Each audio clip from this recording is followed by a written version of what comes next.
Já foi. Boa noite, meus irmãos. Que a paz de Deus permaneça conosco, no nosso ambiente, nos nossos corações. Vamos iniciar o nosso irmão Cláudio, tocando a música do nosso mentor, Padre Germano, para a gente preparar o nosso ambiente.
Obrigado, Cláudio. Vamos fazer a leitura de uma mensagem do Livro da Esperança, psicografado pelo nosso Francisco Cândido Xavier, O Espírito é do Emmanuel. E a mensagem nos diz assim: o pensamento espírita. A seara é realmente grande, mas poucos ceifeiros. Palavras de Jesus, que estão em Mateus, no capítulo 9, versículo 37. A justiça de Deus é como o sol, existe para todos, para o pobre como para o rico. Se te propões a colaborar no apostolado libertador do Espiritismo, auxilia o pensamento espírita a transitar, dando-lhe passagem através de ti mesmo. Prevalece-te dos títulos honrosos que o mundo te reservou, agindo conforme as sugestões que o pensamento espírita te oferece, demonstrando que a ilustração acadêmica ou o mandato de autoridade são instrumentos para benefício de todos e não recurso ao levantamento de qualquer aristocracia da opressão pela inteligência. Despende as possibilidades materiais centralizadas em tuas mãos, criando trabalho respeitável e estendendo a beneficência confortadora e reconstrutiva na pauta da abnegação, com que o pensamento espírita te norteia as atividades, provando que o dinheiro existe para ser disciplinado e conduzido no bem geral, e não para escravizar o espírito à loucura da ambição desregrada. Usa a independência digna que o pensamento espírita te dá, por intermédio do dever retamente cumprido, patenteando à frente dos outros que é possível pensar livremente, com o julgo dos preconceitos, embora respeitando a condição dos semelhantes, que ainda precisam destes mesmos preconceitos para viver. Mobiliza a influência de que dispõe, na sociedade ou na família, para edificar o conhecimento e garantir a consolação, segundo a tolerância que o pensamento espírita te inspira, denotando que, diante da providência divina, todos somos irmãos, com esperanças e dores, lutas e aspirações, imperfeições e faltas, igualmente, irmãs uma das outras, e que por isso mesmo a confissão da fé representa um instituto de aperfeiçoamento espiritual, com serviço permanente ao próximo, sem que tenhamos qualquer direito a privilégios que recordem essa ou aquela expressão de profissionalismo religioso. Fala e escreve, age e trabalha, o quanto possível, pela expansão do pensamento espírita. No entanto, para que o pensamento espírita produza frutos de alegria e de concórdia, renovação e esclarecimento, é necessário que vivas de acordo com as verdades que ele te ensina. Cada minuto surge alguém que te pede socorro para o frio da própria alma. Contudo, para que transmita o calor do pensamento espírita, é imperioso que esteja vibrando dentro dele. Diante da sombra, não adianta ligar o fio na tomada sem força, nem pedir luz em candeia morta. Então, meus irmãos, a gente aprende, mas a mensagem vem dizer que tem que vivenciar. Tem que vivenciar o que a gente aprende, né? As tantas ferramentas que a doutrina espírita nos traz para que a gente possa lá fora, né, fazer o acolhimento, aquecer corações e tantas coisas que a gente tem oportunidade. Vamos agora, meus irmãos, elevar o pensamento a Deus e vamos, em primeiro lugar, agradecer a Deus, nosso Pai, por mais a dádiva do dia, por mais a dádiva da vida. Chegamos aqui muito com os corações partidos, outros tantos com tantos problemas no coração. Mas o Pai de misericórdia abriu essas portas para esse pronto-socorro de almas e para essa escola também. Obrigado, Pai, por mais um dia em que essas portas se abrem para nos acolher encarnados e desencarnados. Agradecer ao nosso Mestre Jesus, que assim nos ensinou que onde houvessem 2 ou mais pessoas reunidas no seu nome, ele lá estaria. Obrigado, Jesus, por estar conosco. Agradecer ao nosso mentor espiritual, Padre Germano, pela condução, pela direção dessa casa, tantos anos, com tanto amor e tanto compromisso. Agradecer a espiritualidade amiga, esses trabalhadores incansáveis e invisíveis aos nossos olhos, mas que são verdadeiros mensageiros divinos. A nossa eterna gratidão, meus irmãos, por tudo que vocês fazem, fizeram e continuam fazendo. Pedir essa legião de benfeitores divinos, que nesse momento de estudo possa envolver, possa inspirar, possa intuir o nosso querido irmão Rubens, que fará o uso da palavra, para que ele traga a cada um de nós um pouco daquela mensagem que vamos guardar nos nossos corações. E assim, Pai amado, agradecidos por mais uma noite de reunião na tua casa, pedimos a permissão para dar por iniciada a reunião dessa noite. Graças a Deus, em nome de Deus nosso Pai, está iniciada a nossa reunião. E o nosso irmão Rubens, a nossa gratidão mais uma vez, meu irmão, por estar conosco, por dividir um pouquinho daquilo que você aprendeu e tem estudado bastante. Boa noite a todos, boa noite, meu querido. Boa noite a todos que vão nos vir futuramente. Bem, sou Rubens Almeida, tá? Eu temporariamente, nesse período, como diretor na área de ações estratégicas do CERJ, e hoje estamos aqui com muita alegria, casa que eu tenho uma grande satisfação de estar, pelo carinho que vocês sempre me recebem, para falar de fé, né? E é sempre muito importante nós temos essa lembrança da fé. A fé é provavelmente o que mais transforma um coração humano. A fé provavelmente é o que mais muda vidas. Porque o senso, o sentido, a importância da fé nos faz perceber que existe algo além, algo em mim e algo no futuro. Eu sempre brinco com os amigos quando eu falo sobre fé e sempre penso nisso. O dia que eu não tiver fé, eu nem levanto da cama. Sem o poder da fé, qual o sentido de eu levantar da cama? Sabendo de tudo que nós temos à nossa frente. Sabemos que temos tudo que, enfim, nas ruas do Rio de Janeiro, as dificuldades do trabalho, as questões de saúde que nós vivemos, as dificuldades financeiras e assim por diante. Mas eu tenho fé. E isso me faz levantar.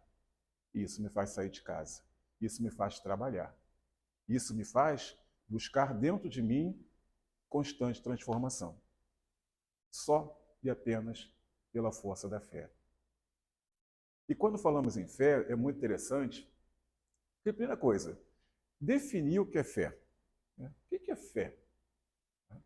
Tem dois pontos que encontramos nas cartas. Primeiro, na carta aos Hebreus, quando ele vai dizer que fé é a certeza do que esperamos e a crença do que não vemos.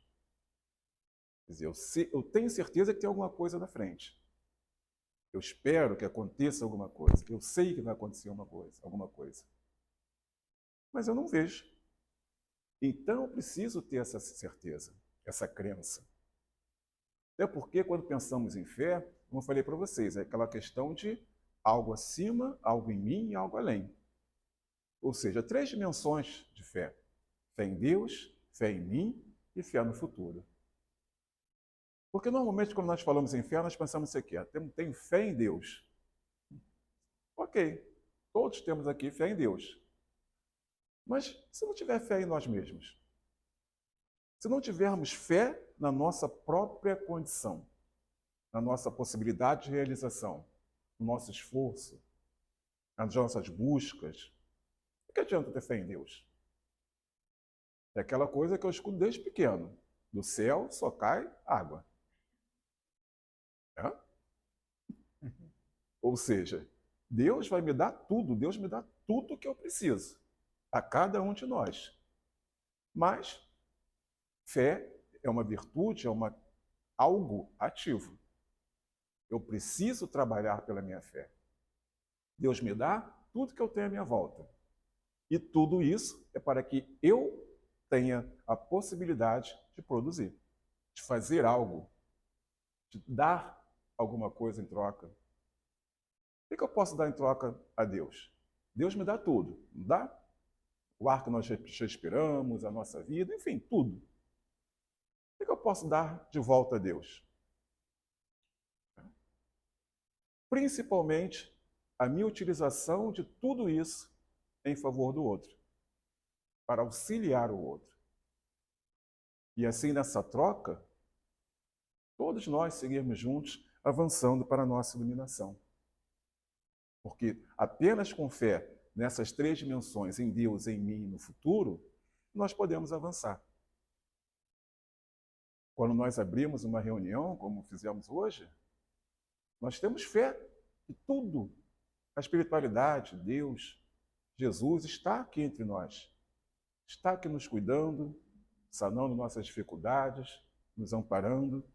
Nós temos fé nisso. E todo o resto depende de nós. De abrir a casa, manter a casa organizada, dos trabalhadores da casa, dos que vêm trabalhar também, preparo. Porque cada um de nós aqui que faz esse trabalho, temos fé na nossa condição, na nossa possibilidade. E a partir daí, nós temos fé e certeza que vamos sair daqui bem melhores que entramos, sempre.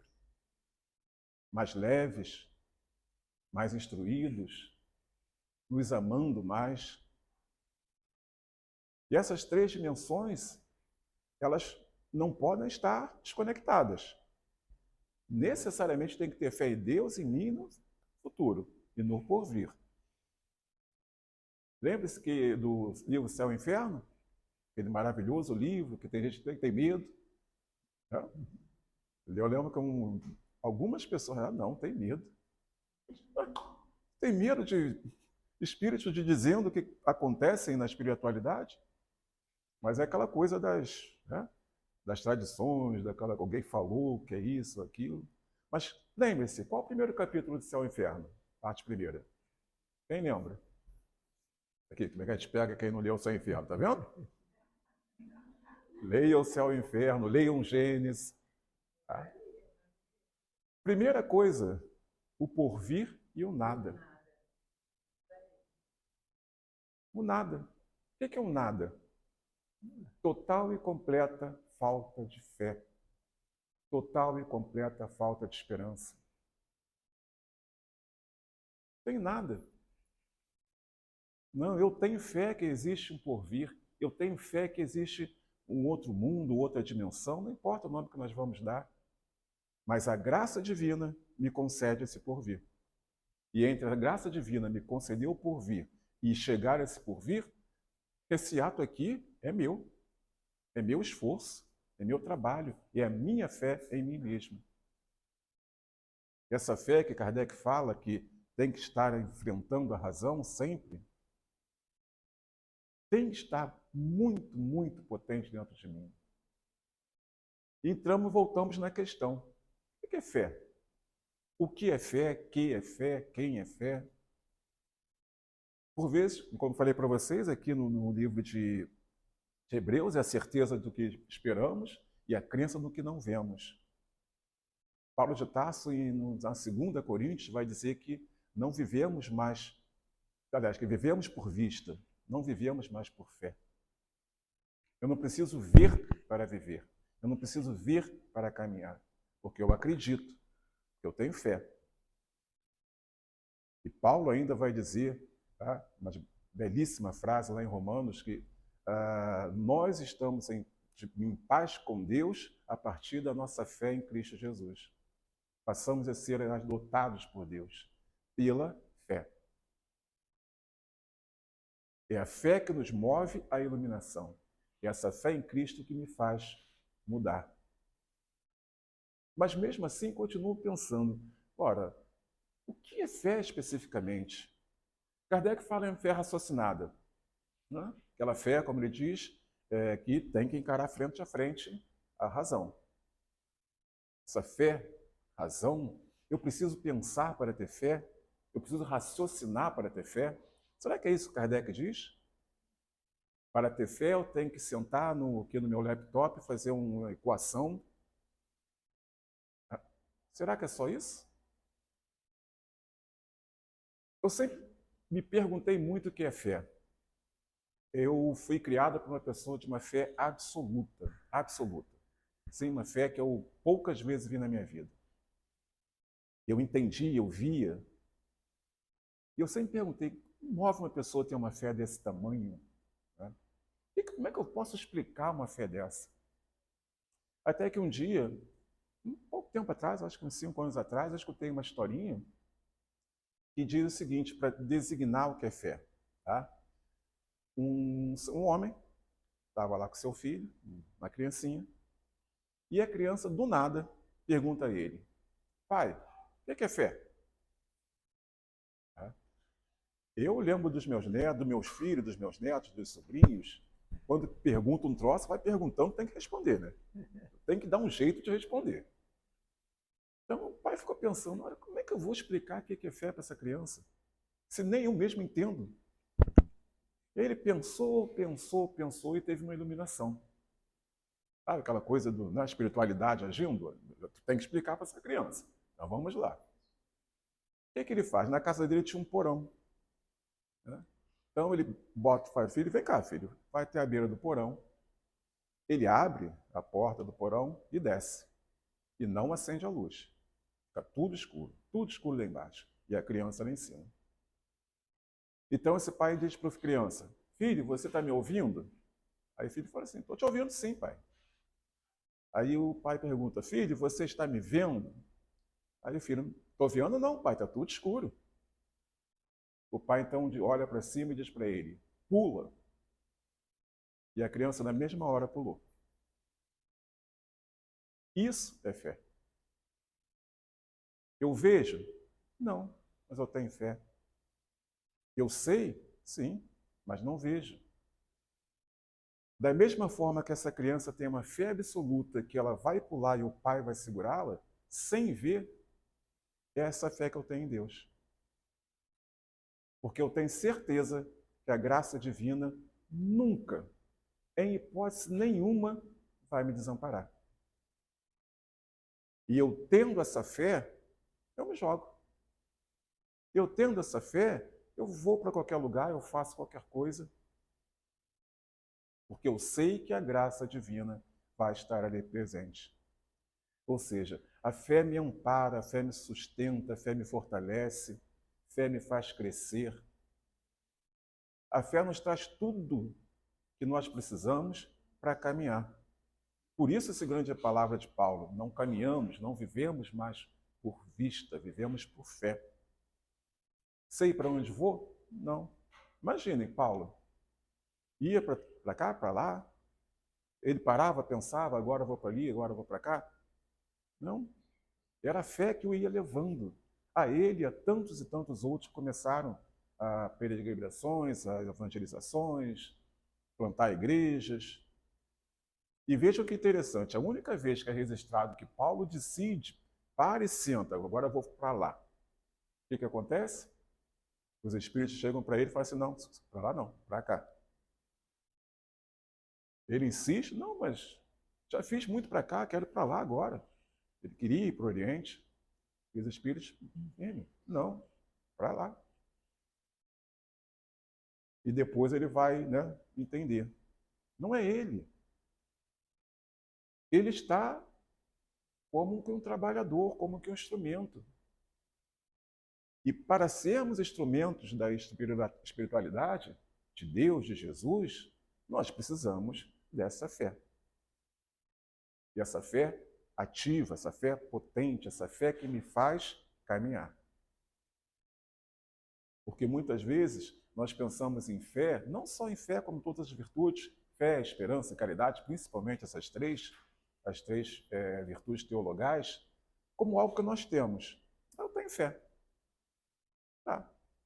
Eu tenho esperança, eu faço caridade, ok? Mas nós precisamos exercitar. Precisamos fazer com que essa nossa fé se mantenha e permaneça robusta. Porque não parece, outra coisa que eu sempre gosto de brincar também, mas fé e as outras virtudes é como irmos na academia fazer musculação, ginástica. A gente não precisa ir para manter o corpo firme, fortalecer o corpo, estar bem saudável. Fé é a mesma coisa. Eu preciso estar mantendo a minha fé em exercício, fortalecendo essa fé. Eu tenho fé que eu posso fazer isso, eu vou lá e faço. Eu tenho esperança que isso pode acontecer, vamos fazer. É aquela coisa, eu tenho fé, ok, tenho fé em Deus, tenho fé em mim, tenho fé no porvir, tenho. Sentado em casa, no sofá, vendo novela? Como é que eu exercito essa fé? Se eu estou simplesmente esperando que Deus faça, sabendo que eu posso fazer mais e que vai acontecer. Como é que alguma coisa vai acontecer se eu não me mexo para que essa coisa aconteça? Se eu não me movimento, se eu não produzo? É importante nós termos essa fé em nós mesmos. Como eu falei a vocês, são 3 dimensões, mas a dimensão que é a nossa parte, nós temos que fazer com todo empenho. Com todo empenho. E aqui vem a questão de lembrarmos do nosso Mestre Jesus. Né? Momentos que Jesus fala de fé, principalmente quando fala do poder da fé. Tem um momento que Jesus está, logo depois da transfiguração, Jesus desce o Monte Tabor. Quando ele chega perto do seu grupo, ele vê que está uma agitação e um homem chega aos pés dele e fala: mestre, salve meu filho, que está endemoniado. Entreguei aos seus discípulos e nenhum deles conseguiu. O que Jesus diz? Vocês não vão ter fé suficiente para isso? Até quando vocês vão sofrer assim? Em outros momentos, na mesma tipo de situação, Jesus ainda diz, homens de pouca fé. Mas nesse momento específico é que Jesus vai dizer, se vocês tivessem fé do tamanho de um grão de mostarda, vocês diriam para aquela montanha, sai daqui e vá para ali, e ela obedeceria. Fé. E aquela questão, podemos pensar, mas essa montanha, Jesus falou literalmente, vamos por parte. Pensando numa questão parabólica. O nome desses trechos que Jesus mostra, tem por uma ação, por alguma palavra, chamamos de ação parabólica. Não parábola. Podemos colocar, como vocês provavelmente ouviram, que essas montanhas são as nossas dificuldades. Nossa vida secular. Tantas e tantas dificuldades que nós temos. As angústias, as dores, o luto, as perdas, seja em que nível for. Podemos fazer com que essas coisas sejam as nossas montanhas. Mas vejam, a partir da nossa fé nós não podemos tirar ela das nossas frentes? Elas se tornam obstáculos. Tá? Uma perda se torna um grande obstáculo. Mas se eu tenho fé, se eu tenho esperança, eu posso fazer com que essa montanha se dissolva, ou que essa montanha saia da minha frente, ou que ela vá para um lugar onde ela precisa estar, até que eu possa lidar com ela novamente. São momentos. Quando Jesus diz, tira essa montanha, vai sair daqui, vai para lá, e pode fazer, ele vai falar isso depois com a figueira, enfim. Mostrando que sim, podemos fazer muita coisa, podemos ter muitas e muitas, dar muitos sinais pela nossa fé. E mesmo que pensarmos na questão material, nós sabemos muito bem que existem situações, muitos médios conseguem tirar um objeto daqui para lá. Conseguem. Não temos registro sobre isso? Por quê? Pela fé. Uma pergunta que eu sempre gosto de fazer quando trato dessa questão. Vejam, os discípulos de Jesus não conseguiram curar o endemoniado. Tá? E vejam, Jesus, nesse momento, não é uma doença, não é uma cegueira, não é uma aleijão, não. É tirar o endemoniado. Tá? Vamos pensar assim, é uma coisa mais simples. Tá? Por que aqueles homens não conseguiram se eles eram discípulos de Jesus, estavam com Jesus, ouviam Jesus o dia inteiro, o tempo todo? Eles não conseguiram. Tá? A resposta está embutida ali, pela falta da fé. Mas é só falta da fé? Será que a fé faz isso? Eu tenho fé e faço? Lembre-se, robustecer essa nossa fé, fortalecer essa nossa fé. E aquela questão, todos nós podemos fazer o que aqueles discípulos não fizeram? Podemos fazer? Sim? Sim. Mais forte, gente, podemos? Sim. Por que a gente não fala com ânimo que podemos? Porque temos dúvida. E se temos dúvida, não temos fé.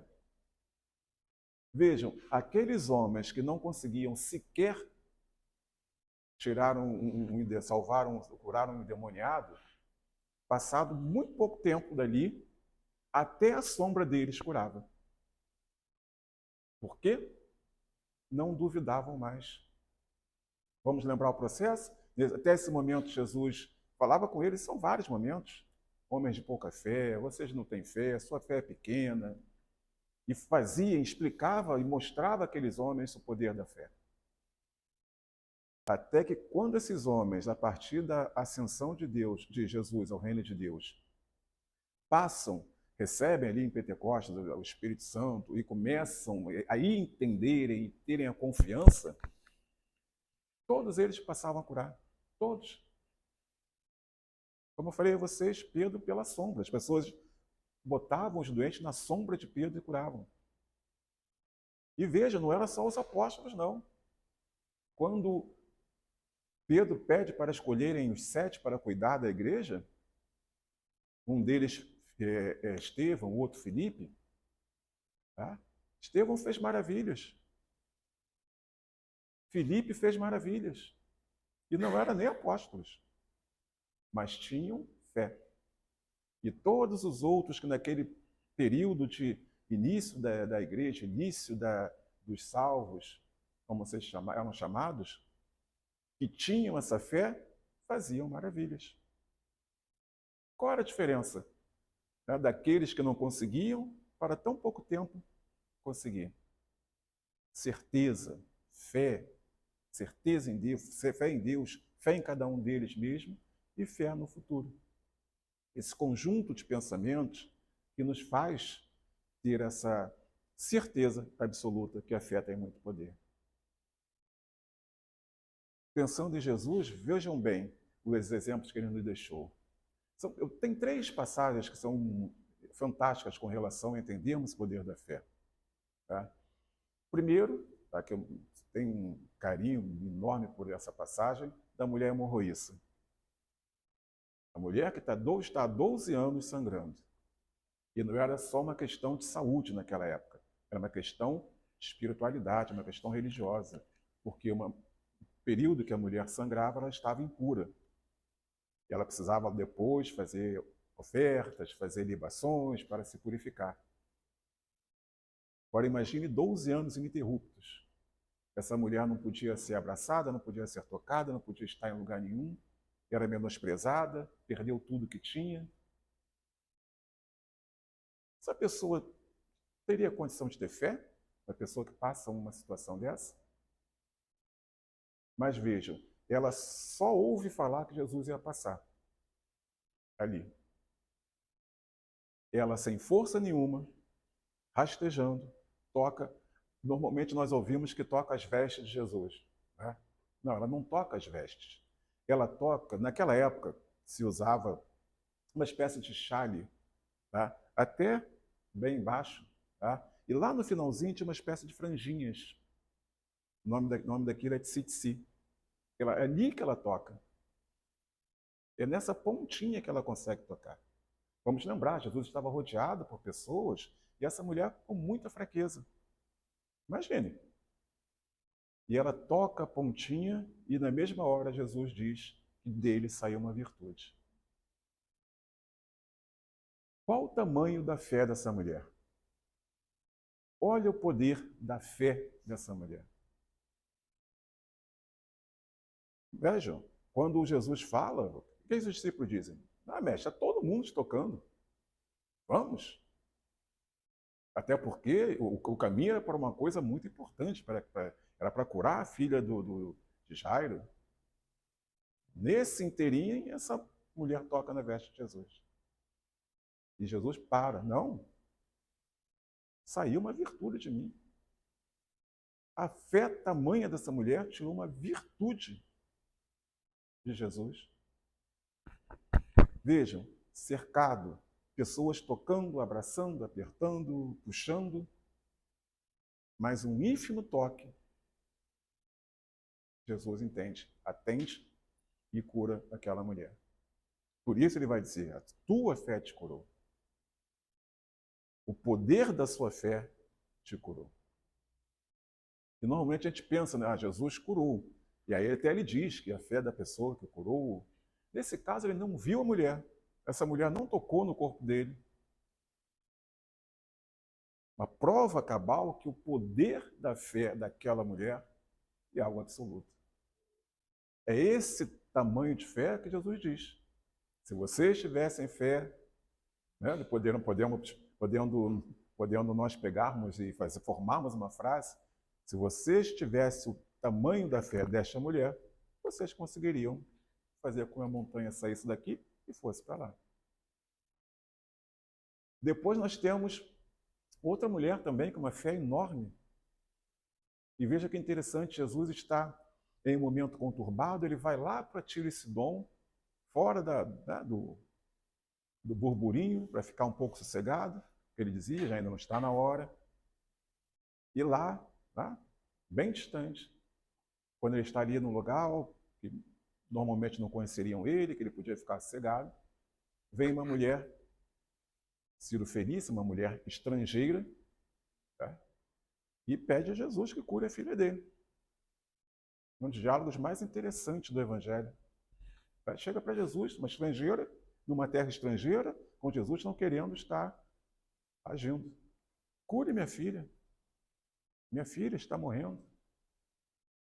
Jesus vai dizer para ela, não. E ela insiste, cure minha filha. E Jesus fala com ela, fazendo um resumo do diálogo. Jesus diz para ela, não, esse banquete não é para vocês. Lembre-se, Jesus diz, vim para as ovelhas perdidas de Israel. E essa mulher não era uma ovelha perdida de Israel. Ela é de outro povo. Ela é uma gentia. E essa mulher, né, ela como que normalmente pensa muito de que ela desafiou Jesus. Não, ela desafiou ela mesma. Quando ela diz, eu sei desse banquete, mas mesmo os cachorrinhos podem comer as migalhas desse banquete e vão se satisfazer. E Jesus diz, grande é a tua fé. Sua filha está curada. Porque essa mulher teve força, teve coragem. E para ter fé tem que ter coragem. Fé não é algo estático, é vibrante, é pulsante. Você tem que agir, tem que estar potencializando. Quando Jesus diz a essa mulher, grande é a sua fé, uma mulher estrangeira, uma mulher que não conhece exatamente as Escrituras, mas tem fé. E viu naquele homem alguém que podia depositar a sua fé. Precisamos, né, essa passagem é muito interessante justamente por isso. Temos que ser de designação X ou Y para ter fé. Precisamos estar na igreja ou fora da igreja, no centro ou fora do centro, para ter fé, para trabalhar a nossa fé, para potencializar a nossa fé. Não, é constante, em qualquer lugar, a todo momento. Fé em Deus, em cada um de nós e no porvir. E terceira passagem, que mostra muito o poder da fé, é do centurião romano. Né? O centurião romano aparece em Mateus e em Lucas. Eu gosto mais de tratar dessa passagem em Lucas por uma questão muito simples que eu vou trazer para vocês. Centurião romano, Jesus está chegando lá em Cafarnaum, e esse centurião romano pede para os seus amigos judeus, os homens da sinagoga, para falar com Jesus que o servo dele está doente.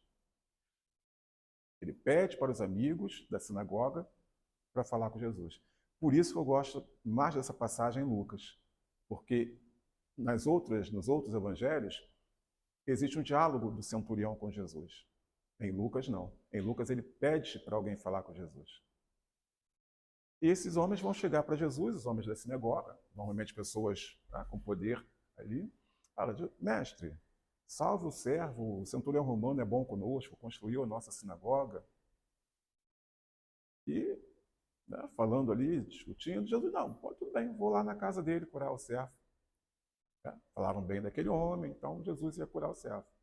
E quando vai chegando na casa, o centurião sabe que está chegando ali, o centurião vai dizer para outros amigos, não, encontre ele lá no caminho, que eu não tenho condição de recebê-lo na minha casa.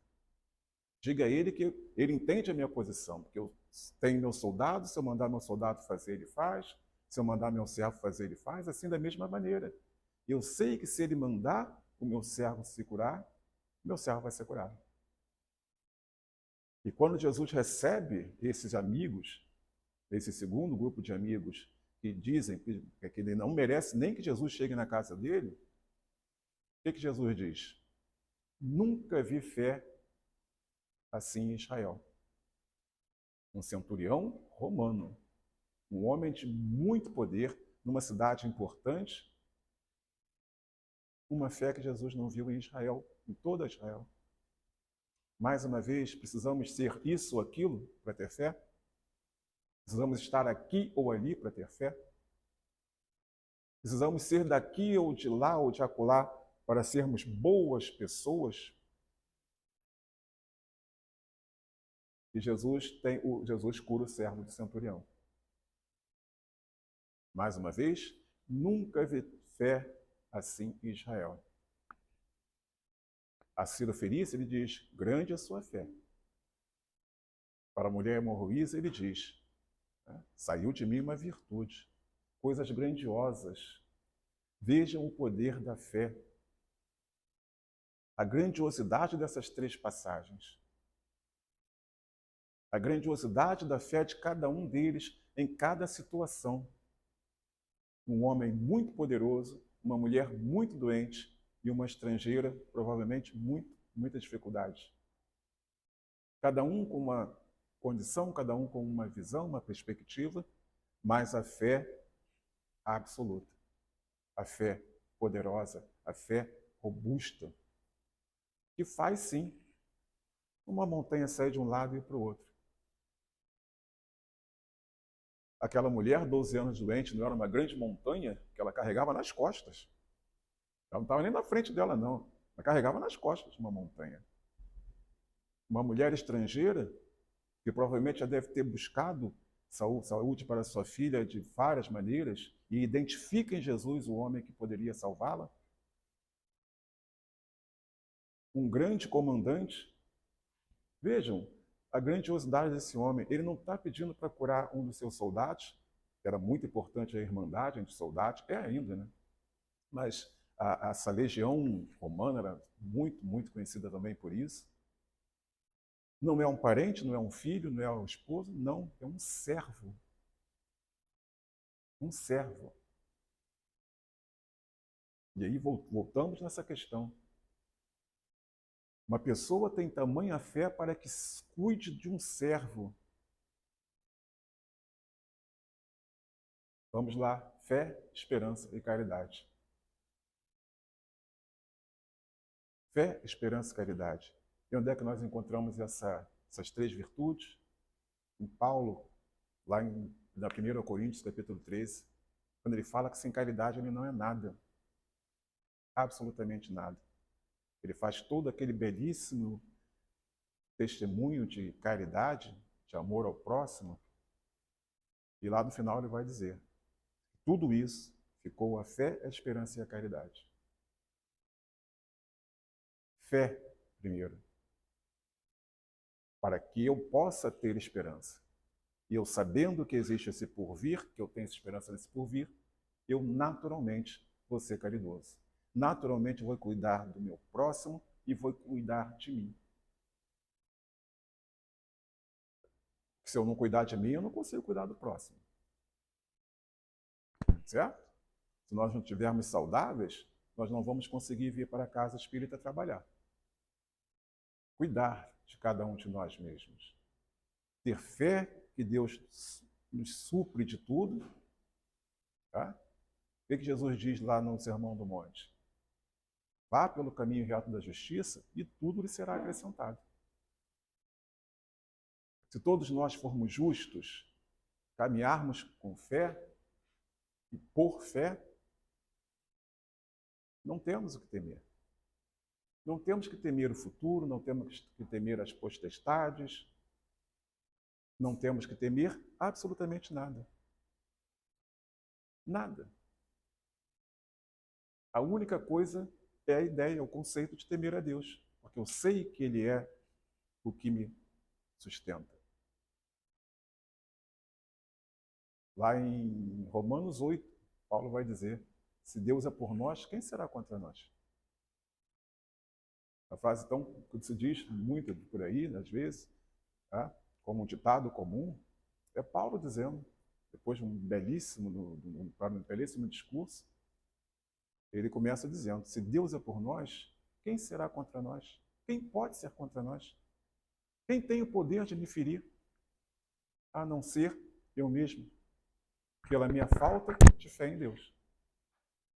Porque se eu tenho essa fé em Deus, em mim e no porvir, eu posso ter minhas dificuldades, posso ter problema de saúde, problema financeiro, posso ter tudo.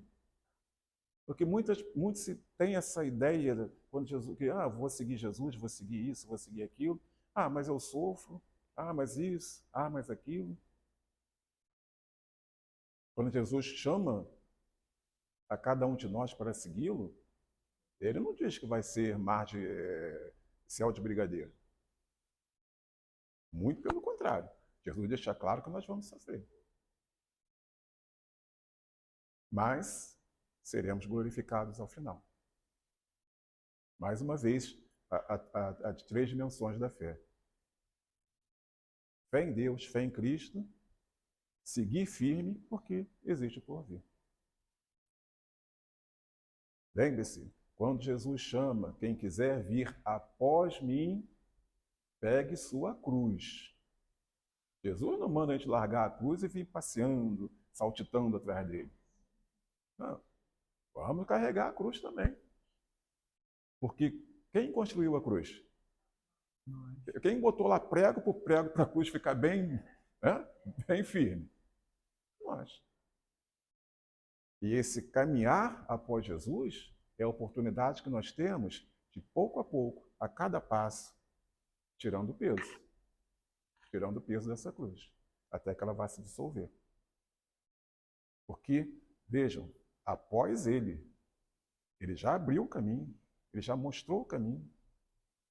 Jesus é a luz do mundo. Lembre-se, eu sou a luz do mundo. E se eu estou numa estrada onde eu tenho ali a iluminação absoluta me guiando, vamos seguir em frente, com fé, com vontade, com esforço. Mais uma vez, vamos deixar de ter dificuldades? Não. Vamos deixar de ter problemas financeiros, problemas de saúde, problemas amorosos, problema com filho, família? Não. Mas com a nossa fé, tudo não fica mais fácil? Fica muito mais fácil? Eu estou com problema X, mas eu tenho fé que Deus me supre e eu vou conseguir, pelo meu esforço, resolver essa questão. E depois, daqui a muito pouco tempo, tudo vai estar bem. Fé em Deus, fé em cada um de nós e fé no porvir. Com força, com alegria, que por mais que todos nós vamos sofrer, palavras do Cristo, tá? Nós vamos sofrer. Ele diz isso especificamente, porque seguimos a Ele, coisa que acontece no mundo hoje. Às vezes, muita gente pensa, essa coisa de seguir Jesus e sofrer, ser perseguido, isso era coisa lá do tempo de Nero, tempo de Justiniano, Diocleciano, melhor dizendo, Justiniano também. Não vai aliviar a parra dele, não. Também. Mas, gente, isso é hoje. Isso acontece hoje. Por quê? Porque tem fé em Jesus. Porque acredita e caminha pelo caminho reto da justiça. Só dá uma olhadinha básica que vocês vão ver o quanto ser cristão ainda é motivo para ser perseguido. Por quê? Porque nós temos fé em Deus. Porque nós sabemos que Jesus é um guia. Porque nós sabemos que precisamos andar, seguir em frente nas nossas vidas pela justiça. Pela fé em Cristo, pelo amor a Deus. E nada além disso. Absolutamente nada além disso. Tudo que vem além disso é mundano. Tudo que vem após isso, ou em torno disso, é secular, é do homem. E sendo do homem, a gente sabe que é complicado. É só pensarmos na lei de Deus. A lei de Deus falha? A lei divina falha em algum momento? A lei do homem falha? A lei do homem resolve os problemas do homem? A lei divina resolve. Porque a lei divina é um processo. Como é um processo da lei humana? A lei humana, se eu errar na lei humana, vou estar inserido ali nas leis, vou sofrer minha pena, enfim, vou resolver minha vida, vou melhorar, muito difícil. Agora, na justiça divina, erro, me arrependo, expio, provo e faço a reparação. Aí, o que os Espíritos nos dizem? Depois da reparação, o mal se apaga. Ou seja, a justiça divina é perfeita. E com um detalhe muito simples, a justiça divina é para todos da mesma maneira, com o mesmo peso, na mesma condição. Qualquer um de nós, quando desvia um pouquinho da lei divina, o que os espíritos dizem a Kardec, quando ele pergunta, por que a gente sofre? O espírito diz, vocês sofrem porque se afastam da lei de Deus. Retornou à lei de Deus, acabou o sofrimento. Aí, mas vamos voltar. Acabou o sofrimento comum? Sofrimento de saúde, financeiro, amoroso, familiar? Não. Acabou o sofrimento espiritual. Acabou as máculas no nosso espírito. E a partir daí a gente vai lidando com tudo que acontece no mundo de forma tranquila. Porque eu tenho fé. Porque cada um de vocês aqui, eu tenho certeza, tem fé. E o poder da fé é absolutamente imensurável para nós. Nós temos a ideia, não, fé é muito poderosa, mas é aquela coisa, né, que os Espíritos nos dizem, que a gente não sabe exatamente o que é amor. Tá? Ou não sabemos ainda o poder do pensamento, a força do pensamento. Mas a questão é fé. Ainda vamos saber o poder da fé de maneira mais vívida para cada um de nós. Mas, mesmo assim, aqui nessa nosso estágio, nós temos certeza que a fé é muito poderosa. E se todos nós caminharmos por fé, nós vamos chegar num porvir melhor. Queridos, muito, muito obrigado. Que a graça do nosso Senhor Jesus esteja sempre com todos nós. Nós que agradecemos, Rubem. Foi importante, né, essa reflexão para todos nós, principalmente nos momentos difíceis, né? Porque com saúde e dinheiro no bolso, a gente não está nem preocupado em ter fé, né? Lembra nem que Deus existe, né? Bom, nossos irmãos internautas, compartilhem, né, divulguem, né, leve essa palavra de fé a cada um, e tantos ainda precisam. Muito obrigado.